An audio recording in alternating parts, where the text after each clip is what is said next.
Am I getting you from Los Angeles? No, no, I'm in Miami. Oh, okay.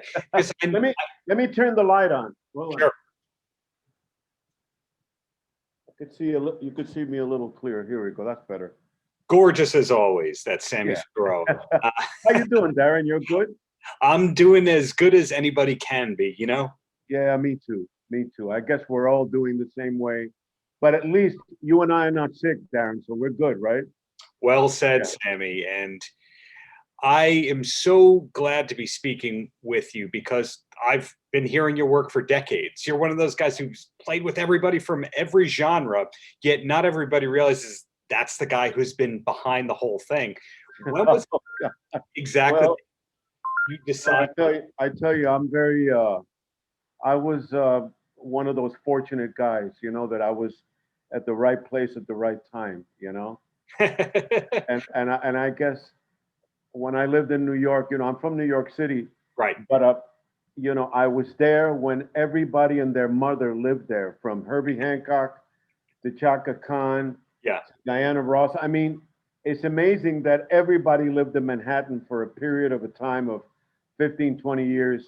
And I was right there in the middle of all that. So I'm very grateful that that happened. You know, I was one of the lucky ones because, you know, Darren, there were a lot of percussionists, you know, from Ralph McDonald to Crusher Bennett. Uh, oh my God, Rubens Bassini. There were so many. But the beautiful thing about that is that they were all my friends, Yeah. you know? So nobody was jealous of anybody because we were all different. And actually, we all learned from each other, you know? You know, Well, so that's the part.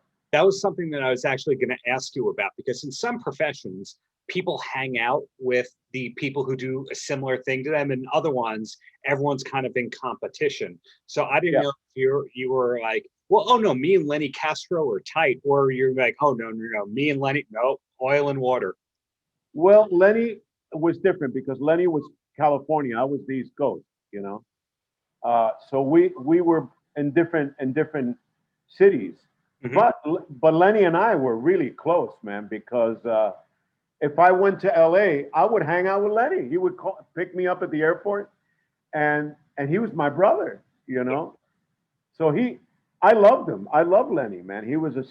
He's a soulful guy still today. Mhm. He's got a heart this big, bigger than life in itself. He's humble. He's beautiful, and he's one of my buddies, man. In this whole thing, there's Well, no jealousy at all, you know.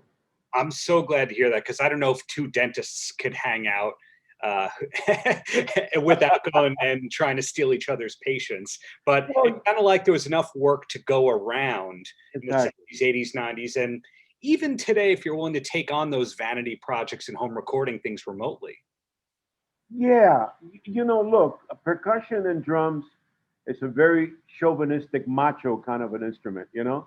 Yeah. And that's the reality of it, you know. So yeah, I understand that there is a lot of competition, and I've met some of those quote unquote, you know, egotistical guys. You know, you run into those guys, Sure. but you know, I pay no mind to any of that because I think it's silly, it's immature, and when that has been across in my life, I just continue to be who I am, and I ignore all that kind of stuff. I don't dwell on that, but I could say that for the majority of the part, they were all nice people. You know, I worked with Dave Weckl, with Vinny Colaiuta, all those guys. You know, and some of the best in the world, Steve Gadd. I can go on, and all of them. I have to say that not one of those monsters, and they're like the best still today. There's nobody that can touch those guys. They're as humble as a 13-year-old child. You know, I mean, Vinny, who is one of my heroes, you know, and because there are very few drummers, percussionists that today, even after 30, 40 years, they are still as simple and as beautiful as can be. And Vinny is one of those guys, you And know. he can play the black page, which not many people can do.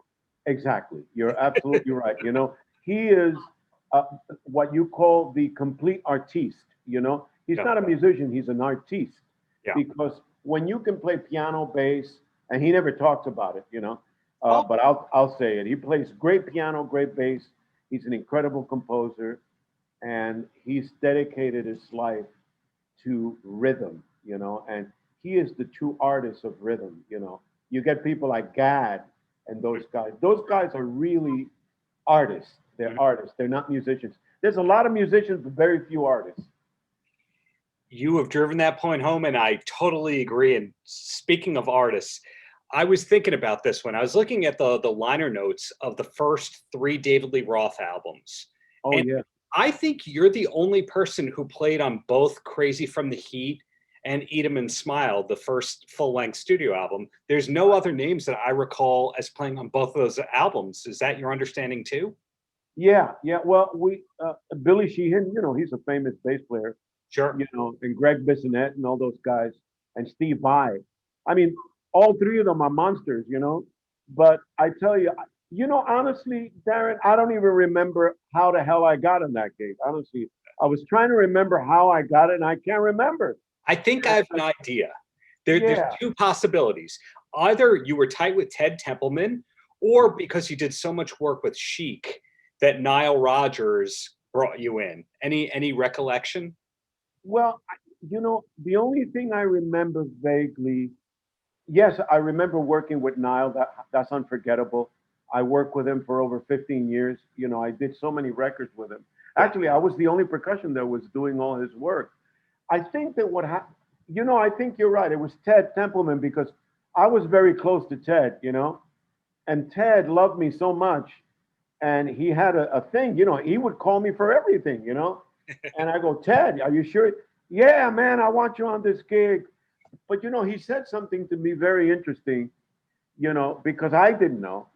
I'm just going by what I play. He said to me, look, it's not just about the playing.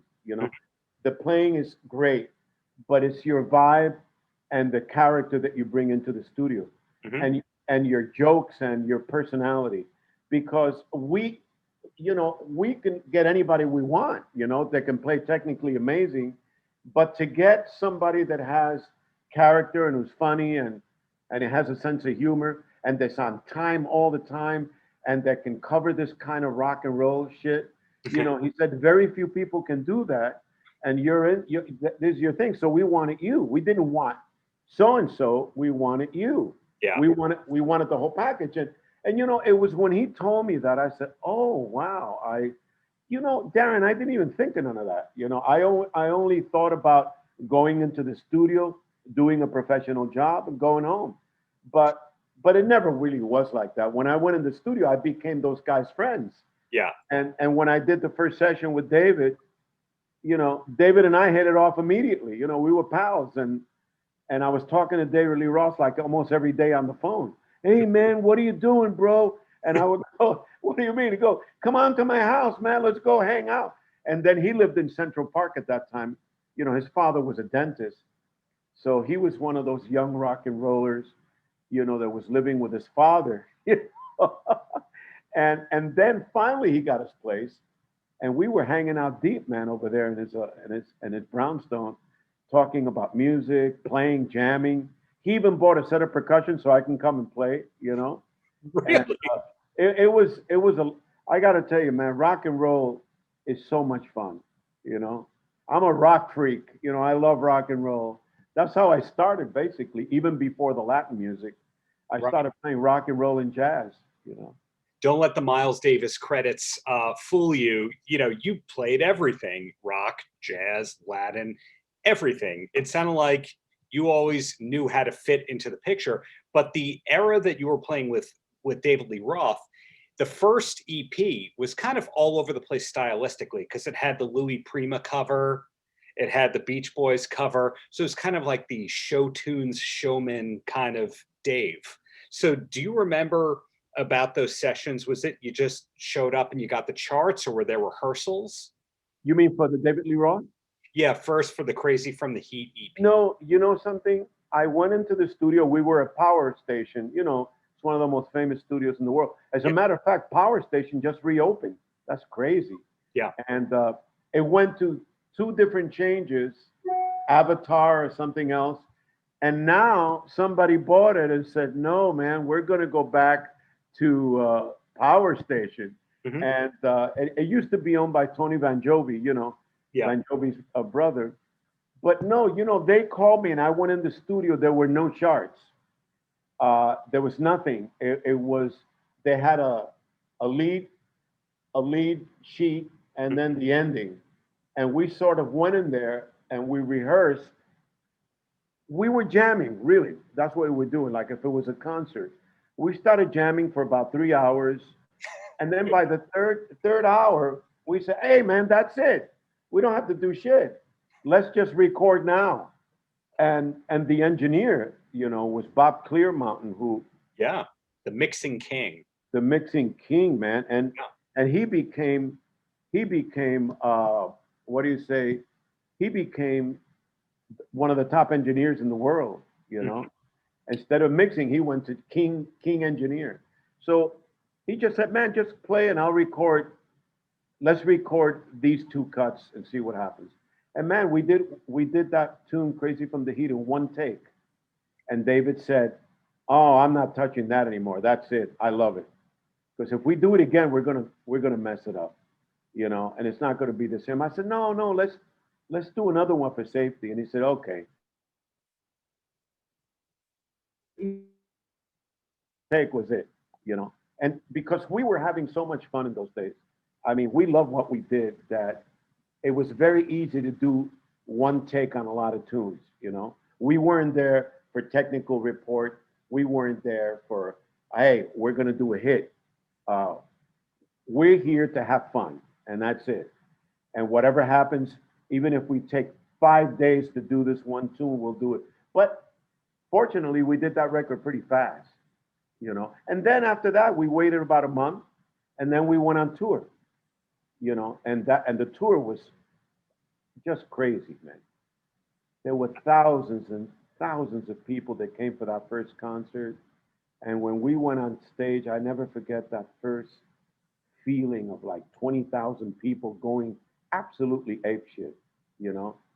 And I really didn't realize it. I heard the screaming and all that, but it didn't sink into me.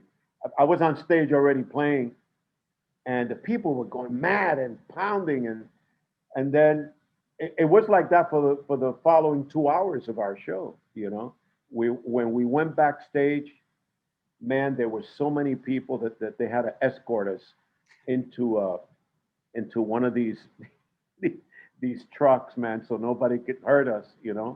And then we waited a couple of hours. We came down to sign some autographs, but man, there weren't some autographs. There were thousands of them, and and of course, it was David who was the star, right? But still, it was just phenomenal. You don't see that anymore. It's very difficult to see that kind of, and now with COVID, of course, you're not going to see any concerts of that nature with that kind of a crowd because of COVID. But uh, but I do have those great memories. And when I say that you played on the first, two releases of David Lee Roth, it's actually technically three because you played on Sonrisa Salvaje, which is the Eat 'em and Smile in Spanish. And Yeah. of course, your percussion focus, it's a real focal point of the song Going Crazy. But I'm Yes. curious, were you in the studio for that whole album, or is it just come in for the one track and you were kind of gone? Oh, no, no, no. I was there for the whole thing. We spent about a week or two living in the studio, eating there from 10 in the morning till 1 in the morning. I was living in the studio with those guys every single day. And I tell you, I never got tired. I wanted more, because we were having so much fun anyway, and laughing and reading great books and comparing knowledge, and especially Steve Vai and I were really good friends because Steve didn't drink or smoke or did anything. He was an organic vegetarian. He never got into the drugs like David did later. But so Steve and I were very close because we got to exchange a lot of wisdom and knowledge, and we were both into the same thing: metaphysics, science, biology. All of that stuff, quantum physics. We were talking about existentialism and all that shit, and even art. We were talking about, Gauguin and all that stuff and all the artworks, It's and deep. Morello, and he really loved knowledge, and this is where I came in, because I was a big book collector, and Mhm. I had thousands of books, man. Like some people collect records, I collected books, you know. So yeah, man, we had a ball. And that Sonrisa Salvaje album, the story goes that Billy Sheehan read some article and said that 20% of all hard rock music in the LA metro area was bought by Spanish speaking people. Dave speaks fluent Spanish, as the story goes. Did Yeah, you and him ever converse in Spanish? Did he ever use you for practicing Spanish? yeah, he did, man. He came up to me one day in the studio while I was in my booth, and he sat there and he started speaking Spanish. I said, "Holy shit, you speak Spanish?" And he said, "Claro que sí." I said, "You're freaking me out, man." I'm like, "I can't believe this, man." And and and we spoke Spanish for about 20 minutes, but then we had to go back to work. So we waited till the session was over late in the night, and then we started speaking more Spanish. And all the rest of the guys in the band were cracking up because they didn't know what the hell we were talking about. But he loved Spanish people. He made it his business to learn Spanish because he had a Spanish girlfriend, and the whole deal. And at the time, Yeah. he had a Puerto Rican girlfriend, and then he had another girlfriend that was Spanish a year later. And oh man, he was all into the whole culture. The food, oh man, he loved to go to Cuban, Puerto Rican, all kinds of Latin restaurants, and have food. After the session, go to a real late Cuban, Puerto Rican, whatever, and eat at 2 in the morning, you know? Well, you mentioned the theme of there wasn't a lot of sleep going on, so that kind of jives with Um, the whole thing. well, we were young, we didn't care. Yeah. Music was our sleep. I went home and slept for like for 4 hours, and that was enough. That was it for me. I wanted to get back in the studio. Yeah. So, as I've said a few times here, your credits are just Mariah Carey, Miles Davis, David Lee Roth, Whitney Houston. It's all over the place. There's not one period where you can go, well, this is when Sammy's career was good because the other period stunk. It's been a great, consistent thing. What have you been up to the past couple of years? Any exciting projects that we should be knowing about and following? Well, I've done 5 albums of my own. Mhm. Sammy Figueroa. I don't know if you've seen him, but I've I, seen it, but I was being the I've been good interviewer that gives you the open floor. nominated 3 times for the Grammy, so I'm very happy. And the projects that I've been doing lately was I just did a project about a month ago with a brilliant musician. His name is John DeVersa, and John came out of California. He was a professor of USC. Mhm. That's where Yellow Jackets is. Russ Ferranti, all those Oh guys yeah. are there. Will Kennedy. He got them all in there. You know, and John is a young man. He's a young guy, and he's been on those really hip records like Moonchild. That group is out of San Diego. All those guys went to USC and were students of John, and Mhm. now they're like the hottest electronica group in the world right now.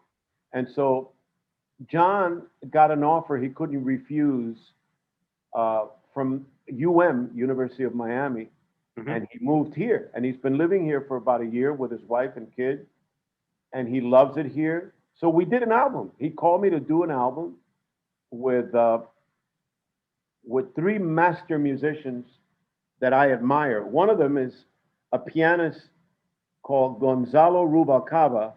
And Mhm. if you never heard of, he's already a 4-time Grammy Award winner.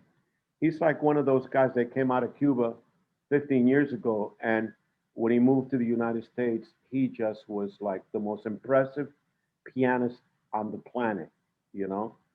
And he is truly a genius. So he's now teaching at as well. Uh, then there's another guy who won a Grammy Award just recently, 2 years ago, Daphnis Prieto, who is one of the greatest drummers in the world right now. this young man, he's also a professor at USC, and they're all young, you know. So we decided to get together and do an album called Cuarentena, which means quarantine, you know. Cuarentena with family at home. That's the name of the album. And the album came out in December, you know, the middle of December, and the critics like hailed it. They fell in love with it, and now we're getting ready to do a big concert in about a week and a half from now at Gusman Hall with that band. We're not going to have a crowd. We're going to have 5 cameras. It's going to be streamed all over the world, you know, everywhere, you know, for a certain price. And we're doing our first concert. I also did a concert of my own here in the living room of my house for the Kennedy Center, believe it or not. They emailed me and asked me if I could do a concert for them. And they said, look, no more than 3 people, because we don't want, you know, and I want you guys to be masked up. And we did. We were here with masks in my house. We moved all the furniture, everything. I hired a friend of mine who's an engineer, Bobby McEwen, and he mic'd us up. We did an hour concert, man, right here in my living room. And that was really fun. You know, so I keep on going. I don't stop, you know. That's the recurring kind of thing. Again, you didn't peak. There's no good old days because you're still at it. And the awards are more from the last 15 years than they were the first 30, 35 years. That's what I'm kind of gathering. Yeah. Oh, yeah. Oh, yeah. Absolutely. You know, I'm never going to stop until, you know, I remember what Dizzy Gillespie said, I will die on stage. and I knew Dizzy pretty well. And I said, you know, Dizzy, that's the same with me. I'm going to die on stage. But, you know, music has kept me healthy. You know, I examine myself every month and I'm good to go. I take care of myself. I'm not one of those guys that goes out there where people, you know, don't handle this the way they're supposed to. I stay home. I take walks around my neighborhood. I talk to my musicians and hundreds of musicians on the phone every single day. And I keep myself in this. I also have a radio show that's been on the air for 17 years. And that radio show is doing amazing. And I'm on WDNA 88.9 FM. And I have my own show, the Sammy Figueroa Show. And then I have another show on Mixcloud, which is called Social Music with Sammy Figueroa. And that show is a 2-hour show. It's a very eclectic show, both of them, because I get to play whatever the hell I want. Right. So I'm not jazz, I'm not rock, I'm everything. Right. So I can play Ying Chi, you know, Robin Ford, and then I can go from Robin Ford to Brazil, then from Brazil to Africa, from Africa to electronica, from electronica to jazz, from jazz to you name it, Nicaragua, Russia. I'll play it all in my show, you know. So check it out one day when you can. It's called Social Music with Sammy Figueroa on Mixcloud every week. I do it once a week. And then my WDNA show is every Monday, you know. We'll be sure to plug that all in the lead into the interview and the social media. And I'm looking forward to seeing your live stream concert. That sounds fantastic. So, Sammy, can't thank you enough for your time, your energy, and thank you, Darren. Passion that you're putting out into the world. Keep it up, man. Thank you, Darren. Thank you for having me. Paltrocast.